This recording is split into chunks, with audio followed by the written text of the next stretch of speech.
আসসালামু আলাইকুম। আজ আমরা তৈরি করে দেখাবো আমলকির আচার। আমলকির আচার তৈরি করতে আমি নিয়েছি এখানে 1 কেজি আমলকি। প্রথমে আমরা আমলকিগুলোকে সিদ্ধ করে নেব।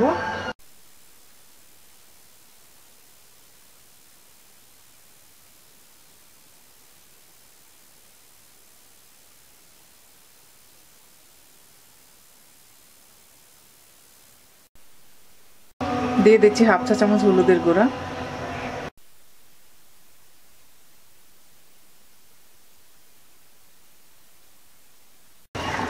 আমলকি সিদ্ধ হয়ে গেছে। এবার নামিয়ে পানিটা ছেঁকে ঠান্ডা করে আধা ভাঙা করে নিব।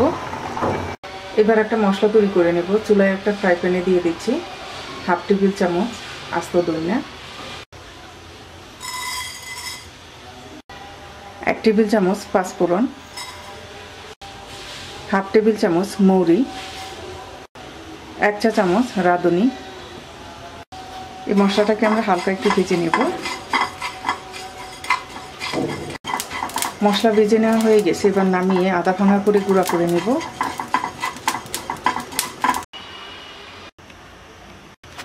একটা কড়াইতে দিয়ে দিচ্ছি হাফ কাপ সরিষার তেল। তেলটা গরম হয়ে গেছে, দিয়ে দিচ্ছি ছেঁচে নেওয়া রসুন হাফ কাপ, একটা তেজপাতা ছিঁড়ে দিয়ে দিচ্ছি 1 টুকরো দারচিনি, 3টা ছোট এলাচ,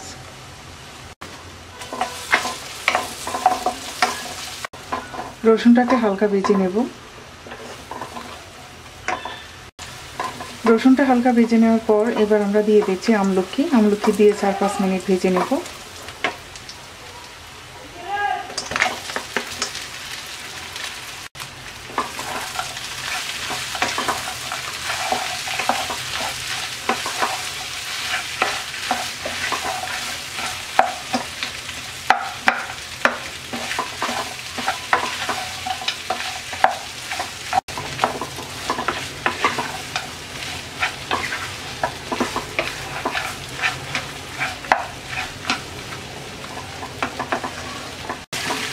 পাঁচ মিনিট ভেজে নেওয়ার পর এবার দিয়ে দিচ্ছি 1 কাপ আখের গুড় আর 1 কাপ চিনি।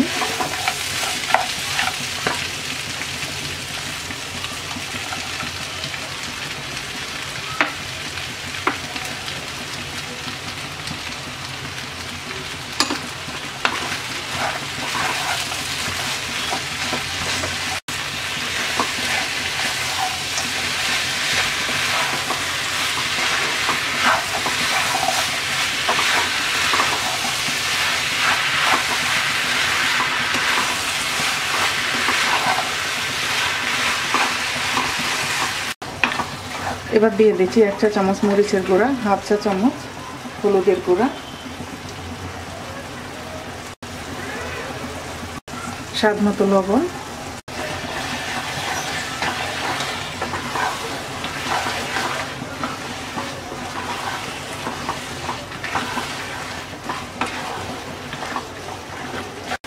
গুড় আর চিনি দেওয়ার পর যে পানি বের হয়েছে, এখন আমরা মিডিয়াম লো আছে এটাকে অনবরত নেড়ে নেড়ে রান্না করব।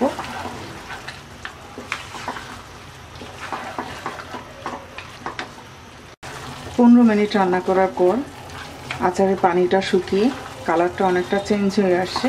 এই পর্যায়ে আমরা বাকি মশলাগুলো দিয়ে আরও 10-12 মিনিটের মতো রান্না করে নামিয়ে নিব। দিয়ে দিচ্ছি হাফ চা চামচ বিট লবণ, দিয়ে দিচ্ছি ভেজে রাখা গুঁড়া মশলা,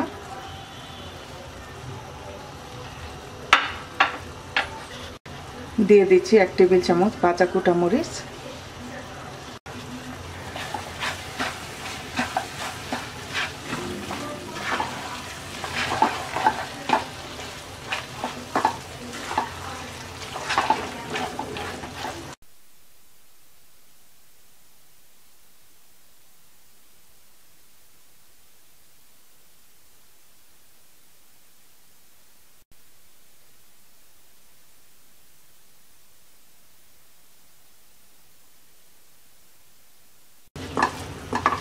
বারো মিনিট রান্না করার পর এবার আমরা আচারটা নামিয়ে নিব।